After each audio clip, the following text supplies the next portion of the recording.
All right, everybody. Yeah, I'm looking at my room here. Okay, I'm David Kramer, the critical thinking Christian.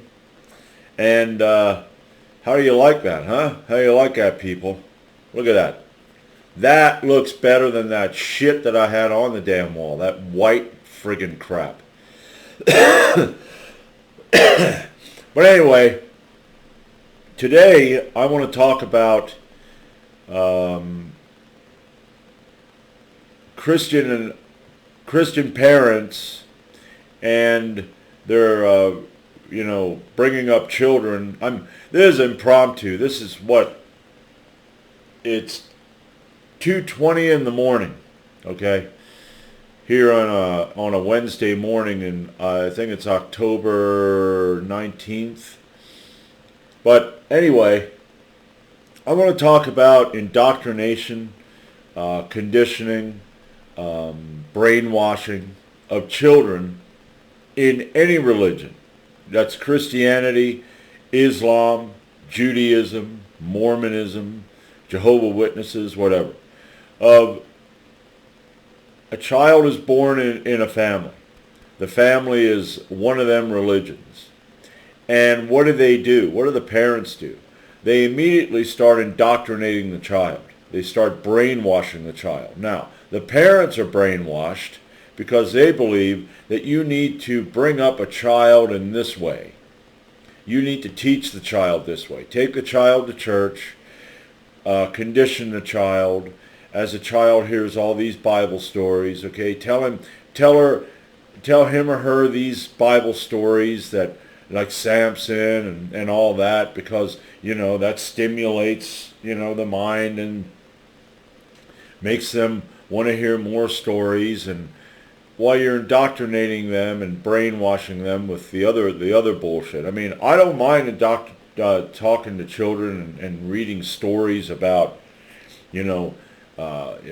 battles and stuff like that, or fairy tales. But I think that's what parents should do. They should say to the kid, listen, what parents need to do is, and they're not going to, because they just love the thought of going to church and feeling like they're some good person and that they have they're accepted by some God, and this God, if they do certain things like bring a child up, brainwash a child, condition a child from birth, that he's going to accept them and he's going to love them and all that stuff. And it's like I said, it's wrong. It's wrong. Okay, I don't give a damn. It's good because we're teaching them morals and values, and we're teaching them that you can do that without teaching them the Bible or the Quran or the Torah or the Tanakh. You can teach, or the Book of Mormon or the Pearl of Great Price. You can do that without that. You know what morality is. You know what ethics are. You can teach them, listen,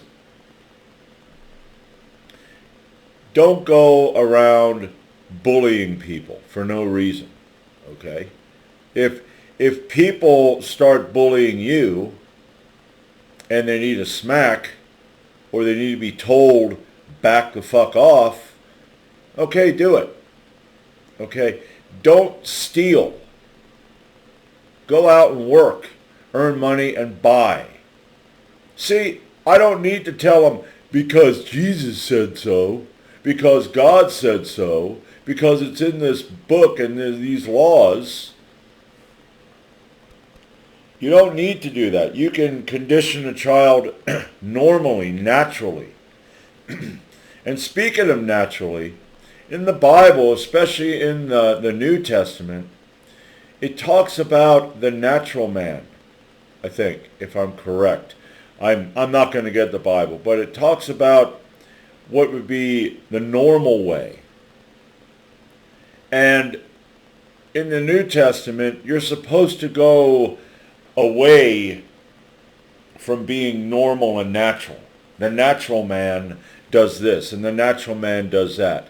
And what they do is they take, say, the small percentage of people that do evil. Like, say you're a sex addict to where you just can't stop watching porn, having sex all the time, to the point where it becomes criminal, okay? The majority of people are not like that. The majority of people, even if they do go out and say have different sex partners, are going to keep it at a level of, sanity. But you do have a small percentage that's going to go out and go completely nuts. Okay? And that's what the Bible does. Okay? The majority of people that are actually alcoholics, okay, that are constantly being drunk. I work with a guy who drinks like 15 beer a day. He's been doing that for years. That is an alcoholic.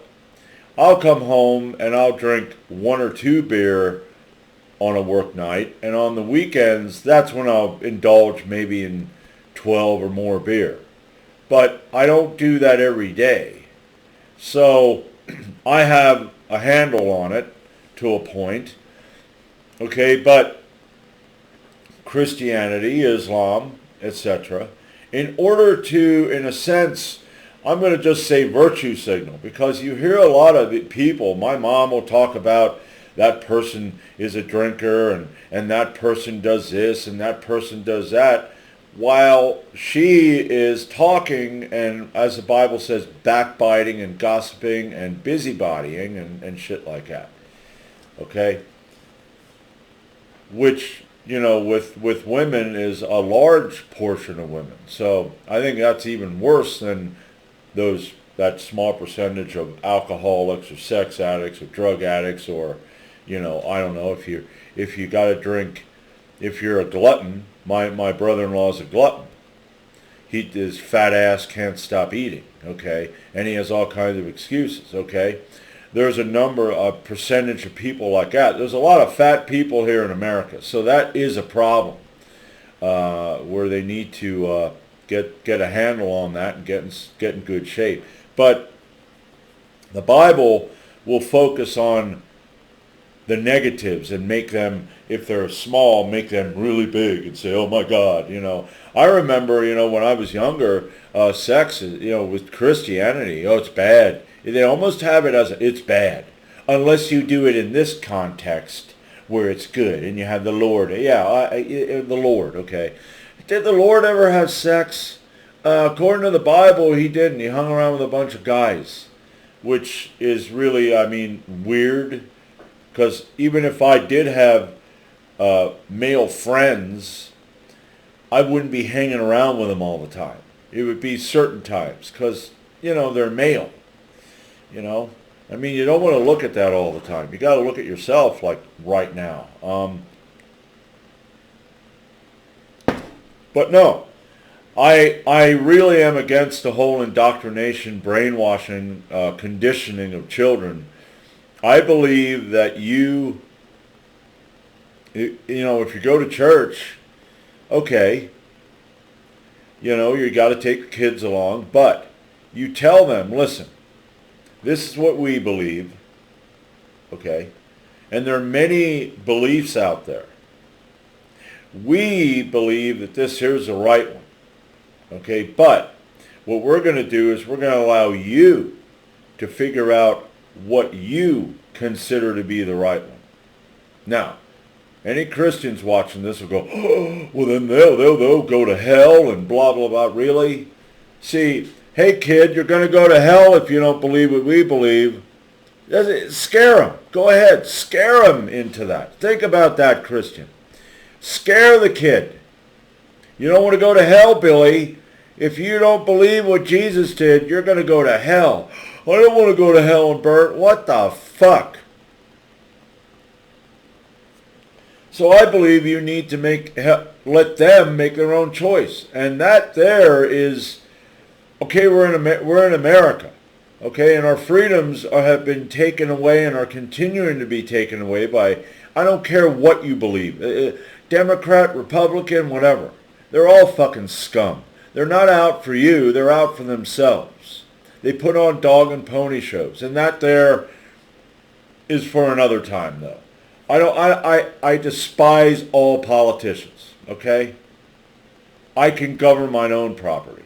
But we live in a country where we have a Constitution and a Bill of Rights. And in the Constitution, it says we have the right to life, liberty, and the pursuit of happiness. I can make up my own mind. But Christianity and any religion makes up your mind for you. Okay? By fear, guilt, whatever. Conditioning. Just conditioning with Bible stories throughout the child's life to where they're, okay, that's what I need to believe. No. I have a story of George Washington.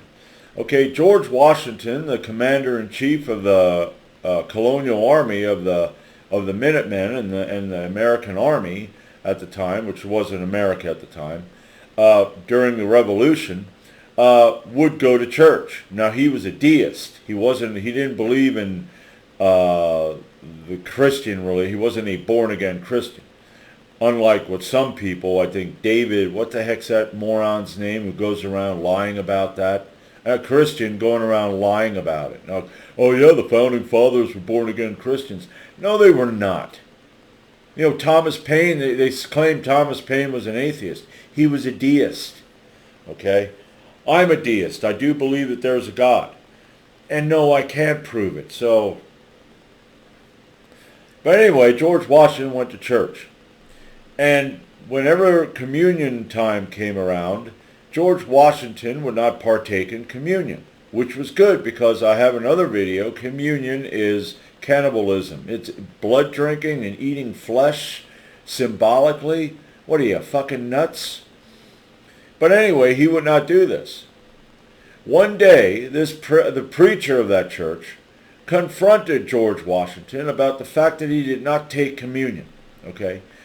He confronted the commander-in-chief, former commander-in-chief of the American forces during the Revolutionary War that were fighting for freedom, the freedom to make up your own mind,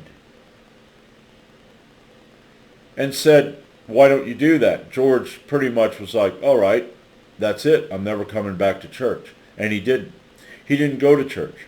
Because that preacher, this Christian, who didn't believe in freedom, who believed in indoctrination and brainwashing and bullshit, you know.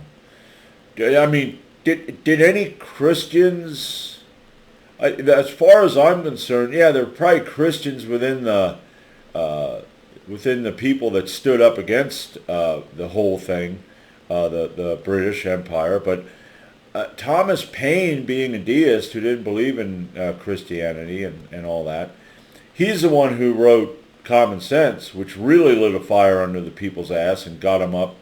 And then the preacher started preaching from the pulpit. Okay? Christianity is not about freedom. It's about indoctrination. It's about control. It's a tyranny. Hey, why haven't I seen you in church? Hey, are you going to church? No. Well, you need to go to church. Well, you need to shut the fuck up. All right? So,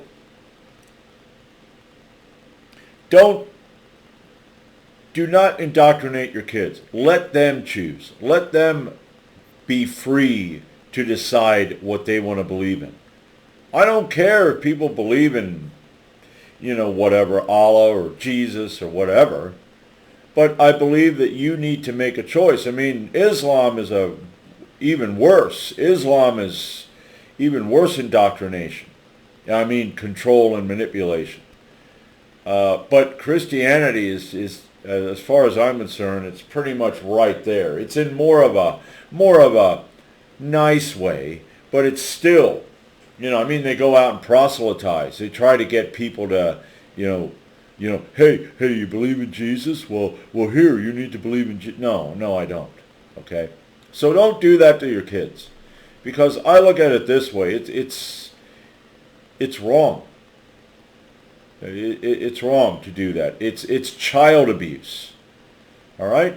So, that's all I have for today, and until next time, I'm David Kramer, the Critical Thinking Christian.